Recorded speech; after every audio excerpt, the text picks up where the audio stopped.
Well, the first round of the NBA draft is over. We have seen some good picks, some decent picks, some terrible picks. A lot of reactions that we have had here today. But we're going to start with winners, like the winners and losers. We're going to start with the winners. Yes.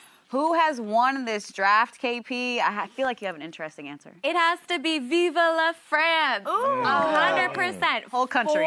The whole country of France. 4 first-round picks, including the #1 pick, Zachary Richeche, going #1 to the Atlanta Hawks. The first time ever where we've seen 2 French players back-to-back going #1. Then you drop down to 2, not very far. Alex Sarr, originally from France, played for the Perth Wildcats in the NBL. He went #2. Then at 6, Tijan Salon, the long 6'8" wing. Which you called. I called 4 hours before the draft. I love our friends wanting to give you credit. They're like, no, let's acknowledge that here. He's going to Charlotte. I think he's going to be a great floor spacer.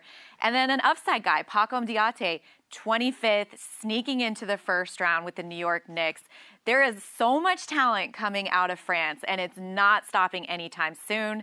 And I love to see it. I love that the NBA game is getting more universal, and front offices are taking note. Wemby Wave. Wemby Wave. You called it. Lamar, we talked a lot earlier about the Lakers, what they could do at number 17. How do you feel like they did with Dalton Knecht? I feel like they had a needle they had to thread where, with rookies, you want to be patient, let them kind of gain their bearings, work themselves into the league. Lakers fans, they're not trying to hear all that.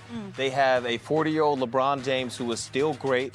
Anthony Davis coming off an exceptional season. They want to win now. J.J. Redick as a new coach, and I feel like they found the perfect fit for what they are trying to accomplish, how they played in the past, and how they want to play moving forward. They already have the rim pressure from AD and LeBron and others. Now they need somebody that can give them a little bit of a hybrid. Join us in getting to the paint and finishing. Break down your man if you can one-on-one. Space the floor. Dalton Knecht does all that. They're winners. Steal of the draft, for sure. France won. Lakers won. Who else, Tom? Besides her, for making the biggest call of the night. KP won. KP won. Got to give it up for KP. My second pick after KP is going to be the Sacramento Kings for getting Devin Carter, who might be the best perimeter defender in this draft. And I think people were projecting him, some people were projecting him at a top 5 pick, and he slides all the way back to the Sacramento Kings.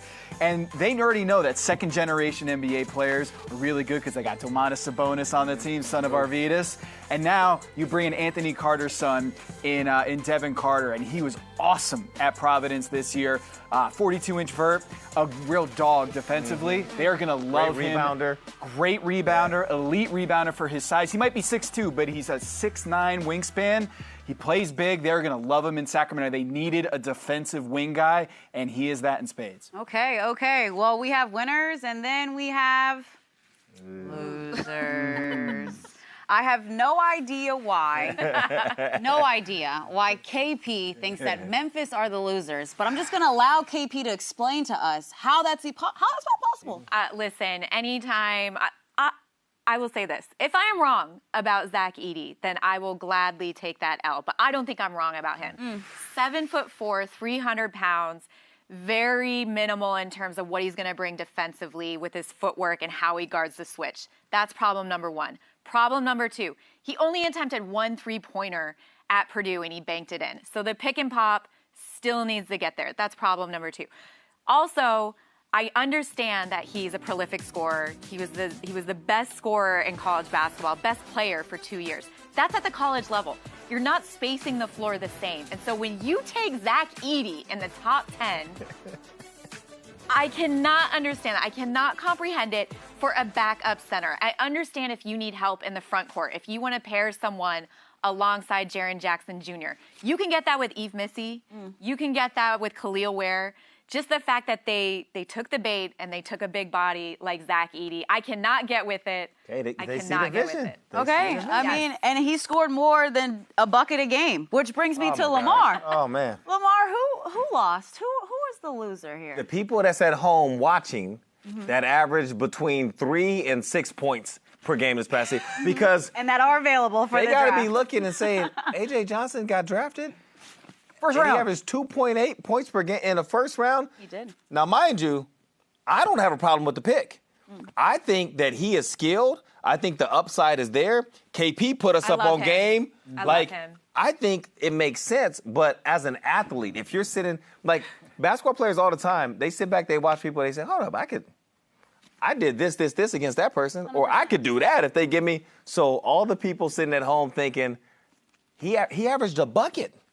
A bucket. All I got to do, a bucket. Not a three-point bucket, And think of somebody y'all. like Bronny James. Like Bronny, he gets knocked because people look at his USC numbers, but I don't feel like he's been given the same grace of, wait, he's better than those numbers the way A.J. Johnson has been. Yes. Right. So I think ultimately A.J. Johnson wins, Bronny wins, but the people who are at home watching who won't have a chance to get their name called, that's tough. I hear you. Johnson did go 23 to the Bucks. Congratulations to him. Yeah. Tom, winners and losers. Who lost this one? I'm going a little outside the box here and going with the Brooklyn Nets. They're in a rebuild. Do you remember the James Harden era in Brooklyn?